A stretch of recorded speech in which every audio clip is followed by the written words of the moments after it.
Hello बच्चों, कैसे हो आप लोग। मैं आपकी Hindi ma'am Renu ma'am, technology series by Amit publishing house, राष्ट्रभाषा भाग 8 पाठ 16 बस्तों की फरियाद। आइए बस्तों की बैग के बारे में जानते हैं कि बैग बैग जानते हो, जो आप बैग लटकाते हो, कि बस्ते भी अपनी बात, अपना दुख बता रहे हैं। जो आजकल बच्चे बैग लटका लटका कर जाते हैं ना बच्चों, वो भी अपनी फरियाद लेकर राजा के पास आए हैं और बता रहे हैं कि कैसे हमारा दुख है और हमारी समस्या का निवारण कीजिए, हमारी समस्या को दूर कीजिए। आइए चलते हैं बस्तों की फरियाद। क्या कह रहे हैं बस्ते। ये एक नाटक रूप में है बच्चों। इसके जो पात्र हैं वो महाराजा है, महामंत्री है और 5 बस्ते बने हुए हैं बच्चे, और एक बालक है और 2 सिपाही हैं। ये इनका रोल अदा कर रहे हैं जैसे हम नाटक में करते हैं, ऐसा ही इन्होंने किया है। मंच पर पर्दे के पीछे से आवाज आ रही है, आवाज आ रही है पर्दे के पीछे से। क्या आवाज आ रही है ये मैं आपको आगे बताऊंगी। आजकल कैसी कैसी शिकायतें हैं महामंत्री। अब तो बस्ते भी शिकायत करने लगे हैं। क्या कह रहे हैं राजा महामंत्री से कि अब तो बस्ते भी शिकायत करने लगे हैं। जमीन जायदाद की शिकायतें तो आती ही रहती है, लोग शिकायतें करते हैं, हमारे ये हो गया, जमीन की प्रॉब्लम है, हमारी प्रॉपर्टी की ये दिक्कत है, ऐसा है। लेकिन अब तो बस्तों की भी फरियाद आने लग गई है। मारपीट और स्त्री पुरुषों के झगड़ों की शिकायतें, आपस में घर में जो घरेलू पारिवारिक झगड़े होते हैं वो तो शिकायतें आती रहती है राजाओं के पास। लेकिन अब वो कह रहे हैं अभी एक नई बात हो गई है, अब तो बस्तों की ही फरियाद आने लगी है। अब बैग क्या फरियाद कर रहे हैं, शिकायतें आना समझ में आता है, पर ये बस्ते आश्चर्य है। राजा ने कहा ये तो बड़ी आश्चर्य की बात है कि बस्ते भी, इन्हें क्या कष्ट हो गया, इन्हें क्या परेशानी हो गई जो ये भी फरियाद कर रहे हैं।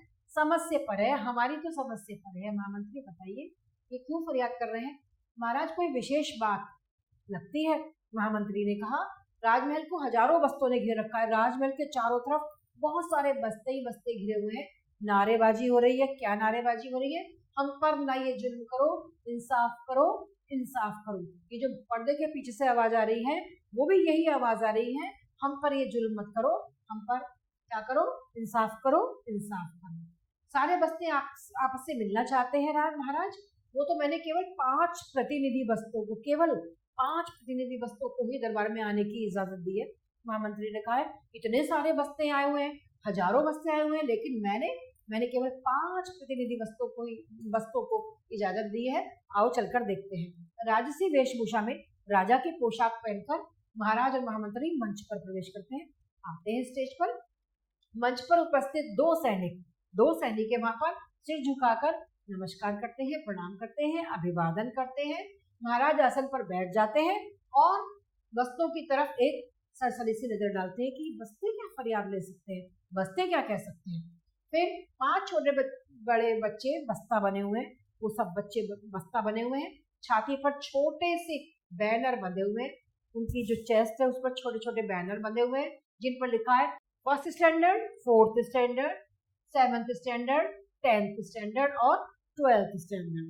सेकंड थर्ड नहीं है, फर्स्ट है, फिर 4th है, फिर 7th है, फिर 10th है और फिर 12th स्टैंडर्ड। स्टैंडर्ड मतलब क्लास, है ना, समझते होंगे आप बच्चों। 5 बच्चों की कमर बेल्टों में किताबें और कॉपियां बंधी हुई है।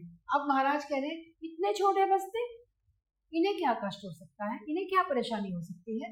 महामंत्री एक एक कर इनको हमारे सामने पेश किया जाए। महामंत्री इनमें से एक एक को हमारे सामने लाया जाए। तो महामंत्री एक बस्ते की तरफ इशारा करते हैं। एक छोटा सा बस्ता है, उस महाराज की जय हो, दुहाई हो महाराज की, हम निरीहों की पुकार, मतलब निरीह मतलब हम बिल्कुल दीनहीन गरीब से लोग हैं, हम बिल्कुल, हमारा कोई सहारा नहीं है, हमारी पुकार सुनी जाए, हम बहुत ही दुखी हैं महाराज। महाराज ने कहा ये कौन सा बस्ता है, ये कैसा जोकर बना हुआ है, इसकी कमर किताबों से ढकी हुई है, ये क्या तमाशा है। महामंत्री ने कहा ये 1st स्टैंडर्ड का बस्ता है महाराज।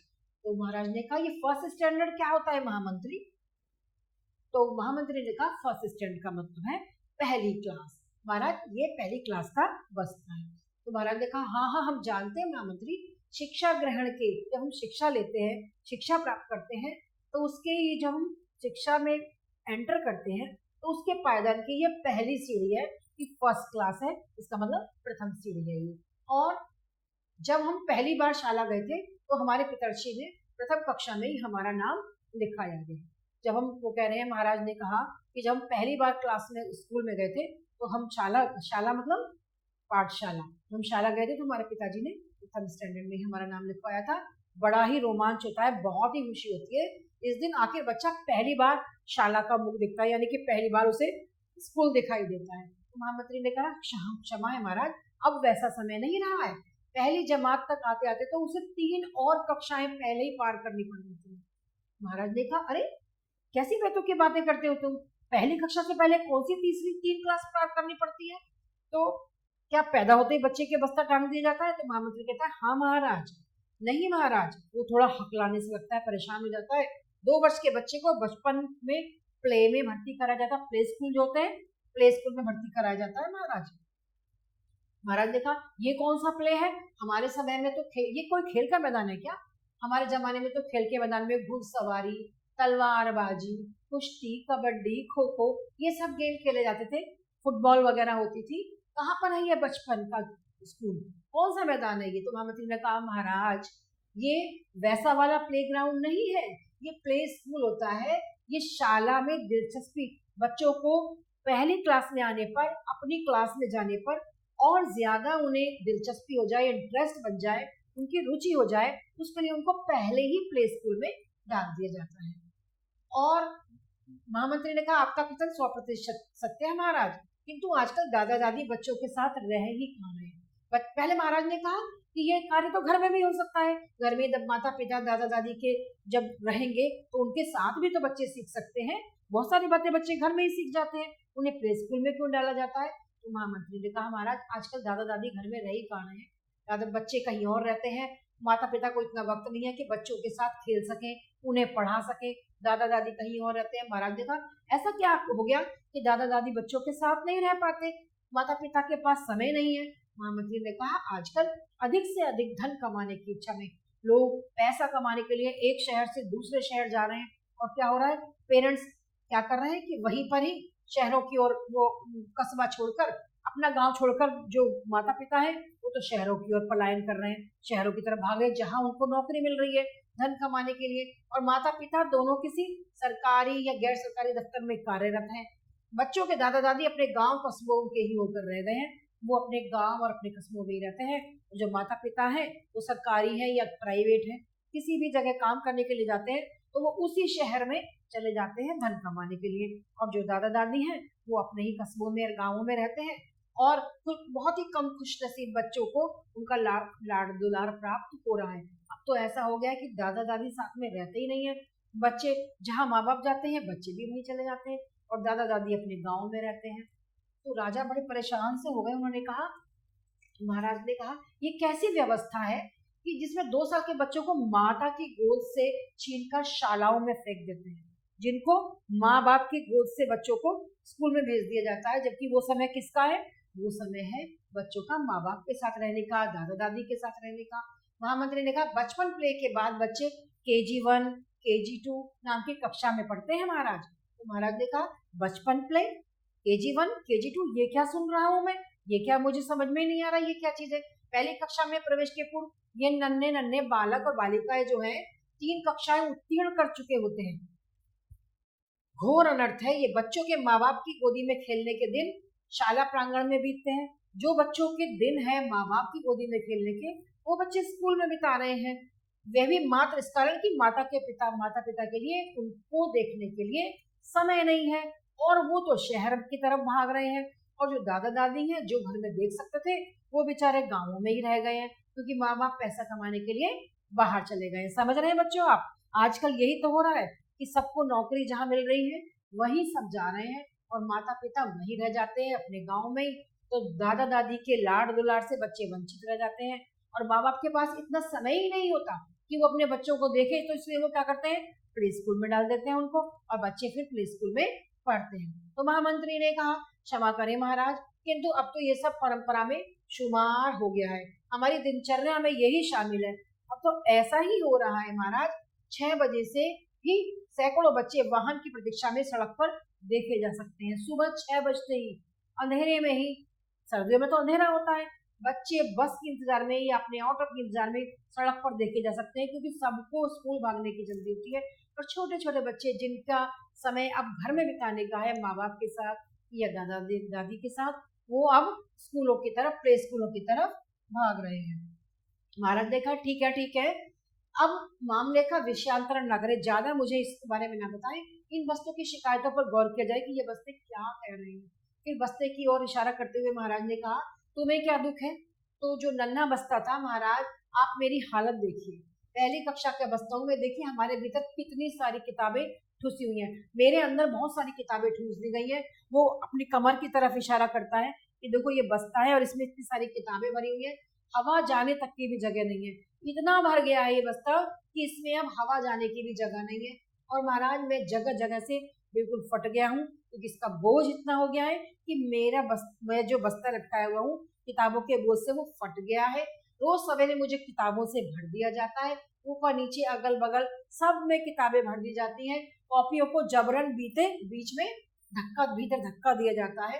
सांस लेने की जो जगह भी बचती है उसमें pen, pencil, rubber, sketch, scale, colour आदि ठूस दिए जाते हैं। उस बस्ते ने अपनी व्यथा बताई कि मेरे को इतना भर दिया जाता है कि मैं कुछ करने लायक नहीं हूँ, हवा लेने की तक भी जगह नहीं है, सांस लेने की भी मेरे बस्ते में जगह नहीं है। तो महाराज ने कहा, अरे बस्ते बेटे आप यहाँ हैं, आपके मालिक कहाँ हैं? आखिर आप किसी बच्चे के ही तो बस्ते होंगे जिसके कंधे पर आप टंग कर जाते हैं। तो बस्ते ने कहा, महाराज वो नन्हा बालक यहाँ नहीं नहीं आ सकता।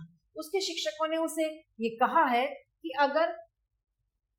अगर बस्ते के वजन संबंधी कोई शिकायत की तो शाला से हम अपने स्कूल से हम तुमको बाहर निष्कासित मतलब निकाल देंगे। अध्यापकों ने और ये कह रखा है कि पूरा सामान लेकर आना है स्कूल में, अगर तुम्हारी एक भी चीज कम हुई तो हम तुम्हें स्कूल से निकाल देंगे। वह आपके पास आने से डरता है महाराज, मुझ जैसे भारी बस्ते को रोज लाद कर स्कूल जाना पड़ता है, बेचारा कमर झुक गई है, पर मुंह से एक शब्द भी नहीं बोलता वो बस्ता, इतना भारी हो गया है लेकिन वो एक शब्द भी नहीं बोल पाता है। सभी बच्चों के भी यही हाल है। हम लोगों ने कहा था हड़ताल कर दो, पर डरते हैं बेचारे, उन पर दया आती है महाराज, तभी तो हम बस्तों ने मिलकर आप तक आने की यहाँ पर हिम्मत की है। हम सब ने सोचा कि हम आए और आपको अपनी व्यथा बताएं कि हम कितने परेशान हैं। महाराज इतनी सारी किताबें इतने छोटे से बस्ते में, ये तो बहुत, महामंत्री इस बस्ते को तुलवाओ, इसका वजन कितना है? राजा ने कहा। तो महामंत्री मशीन लेकर आते हैं तोलने की और महामंत्री बस्ता उस पर रख देता है। महामंत्री कहता है मशीन में पढ़ते हुए, महाराज 14 किलोग्राम और 300 ग्राम, 14 किलो 300 ग्राम है महाराज। तो महाराज कहते हैं ओ इतना वजन, 14 किलो 300 ग्राम। महामंत्री उस बच्चे का वजन कितना होगा? और बस्ते को लाद कर, इतने भारी बस्ते को लाद कर ये बच्चा विद्यालय लेकर जाता है। हम ये जानना चाहते हैं, लगता है अपने देश के जो छोटे छोटे बच्चे हैं, नौनिहाल है, उनको बहुत परेशान किया जा रहा है, इतने भारी बस्तों को लेकर वो जा रहे हैं, उस बच्चे को हाजिर किया जाए तुरंत, अभी हम शीघ्र ही न्याय करना चाहते हैं। ठीक है, महामंत्री ने कहा जी महाराज अभी बुलवाता हूँ। महामंत्री के चेहरे पर आते क्रोध के भावों को पढ़कर सहम गया था वह, एक सिपाही को इशारा करता है। महाराज सभी बस्तों की तरफ दृष्टि डालकर अनुमान लगाने का प्रयास कर रहे हैं। सभी जो बस्ते खड़े हुए हैं उनकी तरफ महाराज अपनी दृष्टि डालते हैं, निगाह डालते हैं और ये अनुमान लगा रहे हैं कि इन बस्तों में कितनी सारी किताबें भरी हुई हैं। एक बच्चा डरते डरते मंच पर प्रवेश करता है। महाराज बच्चे ये तुम्हारा बस्ता है? बच्चा हाँ महाराज, जी महाराज, हाँ मेरा ही है। बच्चे का मुंह घबराहट में बिल्कुल सूख रहा है, वो इतना डरा हुआ है घबराहट में, क्योंकि उसको ये डर है कि अगर मैंने शिकायत करी तो स्कूल में मुझे टीचर डांटेंगे। तो महाराज ने कहा बच्चे डरो नहीं, मैंने तुम्हें दंड देने के लिए मैंने तुम्हें सजा देने के लिए यहाँ पर नहीं बुलाया है। हम तुम्हारे दुखों को दूर करना चाहते हैं, उनका निवारण करना चाहते हैं। क्या तुम इस बस्ते को लेकर रोज स्कूल जाते हो? कहाँ रखते हो, कंधे पर या बगल में लटकाते हो? तो बच्चा ने कहा महाराज हम इसे पीठ पर लादते हैं, अपनी कमर पर लादते हैं, बस्ता पीठ पर होता है और उसकी स्ट्रिप्स कंधे पर होती है महाराज, होती है ना उसकी पट्टियां जो कंधे पर होती है, और बस्ता हमारा पीछे होता है। महाराज ने कहा बच्चे तुम्हें वजन महसूस नहीं होता? इतना भारी वजन तुम लाद कर जाते हो, तुम्हें लगता नहीं कि तुम्हारे कंधे पर भारी बोझ लगा हुआ है? क्या आराम से तुम इसे शाला ले जाते हो? तो बच्चा चुपचाप खड़ा रहता है। बोलो बोलो खामोश क्यों हो गए? तो बच्चा कहता है महाराज बहुत ही भारी होता है बस्ता, हम तो इसलिए स्कूल जाते हैं, बस स्टैंड तक तो लाद कर ले ही जाना पड़ता है हमें इसे, फिर स्कूल में भी सड़क से भीतर तक जाने में इसको लादना पड़ता है महाराज। और गरीब बच्चे तो घर से पैदल ही बस्ता लाद कर विद्यालय तक जाते हैं। बच्चे की आंख में ये कहकर आंसू भी आ जाते हैं। तो महाराज ने कहा महामंत्री इस बालक का वजन भी तो देखो, मुझे लग रहा है कि बस्ते का वजन बालक के वजन से ज्यादा है, अधिक लग रहा है मुझे इसका वजन। तो महामंत्री बच्चे को मशीन पर तोलता है। महामंत्री कहता है ये रहा महाराज 13 किलो और 200 ग्राम है, 13 किलो 200 ग्राम है महाराज इस बच्चे का वजन। तो महाराज ने कहा, महाराज के चेहरे पर बहुत ही करुणा के भाव आ गए दया के, कि बस्ते का वजन 14 किलो कुछ बताया था और बच्चे का वजन है 13 किलो इतना, ये कैसा अन्याय हो रहा है हमारे राज्य में। महामंत्री देखो, और अनुमान सच निकला ना मेरा, मैं जो कह रहा था वही बात है ना कि बच्चे के वजन से ज्यादा बस्ते का वजन अधिक है। महामंत्री क्या हम ये अन्याय नहीं कर रहे हैं इन बच्चों के साथ में, जिन बच्चों के पीठ पर माँ की प्यारी प्यारी थपकियां होनी चाहिए, माँ प्यार से जिन बच्चों को सुलाती है, उनकी कमर पर इतने भारी बस्ते लाद दिए गए हैं कि वो बेचारे अपनी माँ की उन प्यारी प्यारी थपकियों से तो वंचित हो गए हैं और बस्ता लाद कर वो स्कूल जा रहे हैं। तो महाराज ने कहा दूसरे बच्चों की भी जानकारी ली जाए। वैसे हंडी का एक दाना देखकर हमने चावल पकने का अंदाजा तो लगा लिया। इसका क्या मतलब हुआ? इसका मतलब ये है कि हांडी में जब चावल पकते हैं उसमें से एक चावल निकाल कर अगर एक चावल गल जाता है मतलब सारे चावल गल गए हैं, है ना। ऐसे ही तो होता है जब मम्मी चावल बनाती हैं तो उसमें भगोने में बनाती है, तो जब चावल पकने लगते हैं तो उसमें से एक दाना निकालकर वो उसको देखती है कि वो गल गया कि नहीं। जब एक गल गया मतलब सारे दाने गल गए। तो इससे क्या मतलब है राजा का? उनका मतलब ये है कि मैंने एक बस्ते की व्यथा सुनकर ये अंदाजा लगा लिया और सब भी इतने ही परेशान होंगे। तो महामंत्री ने कहा उंगली से इशारा करते हुए, महाराज ये चौथी, सातवीं, 10वीं और 12वीं के बस्ते हैं, 4th, 7th, 10th और 12th के बस्ते हैं। महाराज ने कहा ये भी ठसा ठस भरे हुए हैं, वजन की लगभग इतना ही प्रतीत होता है।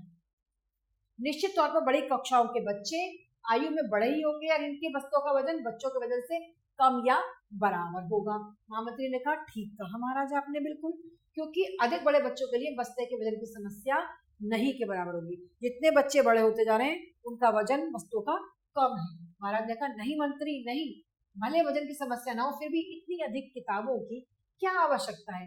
20 किलो का बच्चा भी 15 किलो का बस्ता क्यों ला दे? फिर जिन कंधों पर देश का भार हो वो नादान कोमल कंधे बस्ता क्यों ढोए? राजा ने कहा कि इन छोटे छोटे बच्चों के ऊपर तो पूरे देश का भार होता है, कि इतने भारी बस्ते लेकर स्कूल क्यों जाते हैं? ये बात काबिले बर्दाश्त नहीं है, ये हमें बिल्कुल समझ में नहीं आ रही। महाराजा ने कहा मंत्री से, महामंत्री और एक दूर मेज की तरफ देखते हुए कहा वे मेज पर किताबें कैसे पड़ी हुई है वहां पर, किसकी है वो? तो महामंत्री ने कहा महाराज वह कॉलेज के किसी विद्यार्थी की किताबें हैं। तो महाराज ने कहा तो कॉलेज जाने वाला विद्यार्थी केवल कॉपी लेकर ही कॉलेज जाता है? तो महामंत्री ने कहा हाँ महाराज वो कभी कभी नोटबुक लेकर ही केवल जाता है विद्यालय में। तो महाराज ने कहा कभी कभी से क्या मतलब है महामंत्री? तो महामंत्री ने कहा वो कॉलेज रोज नहीं जाता, जो कॉलेज जाने वाला बच्चा होता है वो तो रोज जाता ही नहीं है, आजकल कॉलेज रोज लगते भी नहीं है। फिर वहाँ कंप्यूटर इत्यादि से काम चल जाता है, सब आजकल कंप्यूटर पे काम करते हैं तो किसी बुक और कॉपी की जरूरत नहीं होती है। अपनी जेब में ये बच्चे डायरी भी रखते हैं महाराज। अब महाराज ने कहा बस करो महामंत्री बहुत हो गया, मुझे कुछ समझ में नहीं आ रहा है कि देश का भार छोटे लोगों के ही कंधे पर है। बड़े बच्चे तो बैग लेकर नहीं जा रहे, केवल छोटे बच्चों के ऊपर ही पूरे देश का भार लगा हुआ है। और जैसे जैसे बड़े होते जाते हैं जवाबदेही से मुक्त हो जाते हैं, उनको कोई जवाब ही नहीं, कोई उनसे पूछ ही नहीं रहा है कि तुम क्यों नहीं ला रहे हो बैग। और छोटे छोटे बच्चों पर इतना भारी बैग लगा हुआ है, सारा देश छोटे लोगों पर ही निर्भर है। किसान मेहनत करता है, तिजोरी व्यापारियों की भरती है। सारी मेहनत तो किसान करता है, खेती करता है, अन्न उगाता है, और उससे जो पैसा मिलता है वो किसकी तिजोरी भरती है? वो व्यापारियों की तिजोरी भर जाती है। और हवेली से क्या परिश्रम मजदूर करता है, मेहनत तो मजदूर करता है, बिल्डिंग बनाता है, और क्या होता है सेठ की हवेली खड़ी हो जाती है। कहते हैं ये तो सेठ की हवेली है, बनाया किसने उसको? बनाया तो एक मजदूर ने, मेहनती मजदूर ने। बड़े लोग तो कानून बनाते हैं और उसका पालन क्या करते हैं? सिर्फ छोटे लोग करते हैं, बड़े लोग कोई पालन नहीं करता है। कारीगर कपड़े बुनता है, साहब लोग ठाट से उसे पहनते हैं, और वह कारीगर फटे हाल है, उस बेचारे कारीगर की तरफ कोई नहीं देख रहा। जिसने कपड़े बनाए उसके पास पहनने के लिए कपड़े भी नहीं होते हैं। यही है देश की व्यवस्था। महामंत्री ने कहा बात तो आपकी बिल्कुल सच है महाराज, ऐसा ही हो रहा है देश में। बाहर बस्तों का बहुत शोर सुनाई दे रहा है, नारेबाजी हो रही है और शोर फिर दरवाजे तक आने लगता है। बस्ते कह रहे हैं बस्तों पर कुछ रहम करो, ठूस ठूस कर नहीं भरो। बच्चे क्या कह रहे हैं?